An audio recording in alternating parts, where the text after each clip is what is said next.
હાલમાં નીટની પરીક્ષાના પેપર લીક અનુસંધાને ગુજરાતમાં પણ વિદ્યાર્થી અને વિપક્ષનો વિરોધ. હાલમાં નીટની પરીક્ષાના પેપર લીક સંબંધે વિદ્યાર્થી તથા વિપક્ષ દ્વારા સરકાર વિરુદ્ધ કરવામાં આવતા વિરોધ પ્રદર્શન બાબતે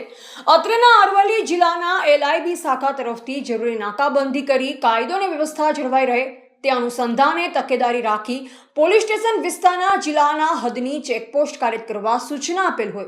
જે અનુસંધાને આજરોજ અત્રેના આંબલિયારા પોલીસ સ્ટેશન વિસ્તારના ભુડાસણ ચેકપોસ્ટ ખાતે નાકાબંધી કરી આ બાબતે વાહન ચેકિંગની કામગીરી ચાલુ હતી. જે દરમિયાન અત્રેના બાયડ તાલુકાના જિલ્લા પંચાયતના વિપક્ષના નેતા શ્રી ભરતભાઈ જીવણભાઈ પટેલ રહે તેનપુર તાલુકા બાયડ જિલ્લા અરવલ્લી નાઓની આગેવાનીમાં તેમની સાથેના વિપક્ષના કાર્યકર્તા ચૌહાણ રણજીતસિંહ વખતસિંહ રહે લીમ તાલુકા બાયડ જિલ્લા અરવલ્લી તથા બાયડ તાલુકાના મહિલા કોંગ્રેસ પ્રમુખ અંજનાબેન રણજીતસિંહ ચૌહાણ તથા ઝાલા બળદેવસિંહ ગુલાબસિંહ રહે ડાભા તાલુકા બાયડ જિલ્લા અરવલ્લી તથા ભગીરથસિંહ જયેન્દ્રસિંહ ચૌહાણ રહે આંબલિયારા તાલુકા બાયડ જિલ્લા અરવલ્લી તથા ભગતસિંહ જયસિંહ રાજપૂત રહે આંબલિયારા તાલુકા બાયડ જિલ્લા અરવલ્લી નાઓ ગાંધીનગર મુકામે ઉપરોક્ત વિરોધ પ્રદર્શનના કાર્યક્રમમાં જતા હોવાનો શક વહેમ જણાઈ આવતા સદરી વિપક્ષના 6 માણસોને અત્રેના પોલીસ સ્ટેશન ખાતે કલાક 14 વાગે ડિટેન કરવામાં આવેલ છે અને સદર વિરોધ પ્રદર્શનનો અવસર પૂર્ણ થઈથી મુક્ત કરવામાં આવેલ છે. રિપોર્ટર દિનેશ પટેલ, ઉત્તર ગુજરાત.